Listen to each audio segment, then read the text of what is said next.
In June 1972, a woman appeared in Cedars-Sinai Hospital in Los Angeles, California, in nothing but a white, blood-covered gown. Now this, in and of itself, should not be too surprising, as people often have accidents nearby and come to the nearest hospital for medical attention.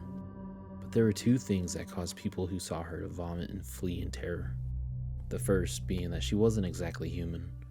She resembled something close to a mannequin, but had the dexterity and fluidity of a normal human being. Her face was as flawless as a mannequin's, devoid of eyebrows and smeared in makeup. Secondly, there was a kitten clamped in her jaws so unnaturally tight that no teeth could be seen, and the blood was still squirting out over her gown and onto the floor.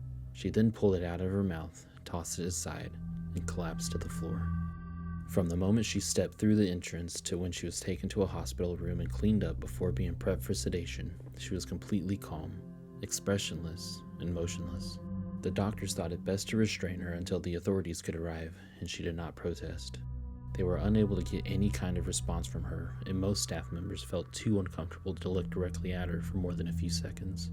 But the second the staff tried to sedate her, she fought back with extreme force. Two members of the staff had to hold her down as her body rose up on the bed with the same exact blank expression. She turned her emotionless eyes towards the male doctor and did something unusual. She smiled. As she did, the female doctor screamed and let go out of shock.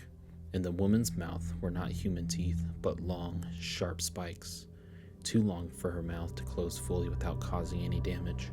The male doctor stared back at her for a moment before asking, "What in the hell are you?" She cracked her neck down onto her shoulders to observe him, still smiling. There was a long pause. The security had been alerted and could be heard coming down the hallway.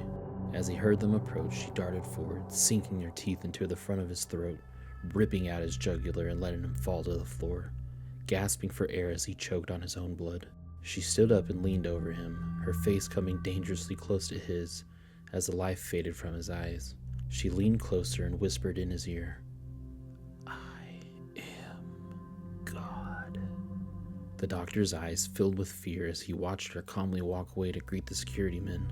His last ever sight would be watching her feast on them, one by one. The female doctor who survived the incident named her the Expressionless. There was never a sighting of her ever again.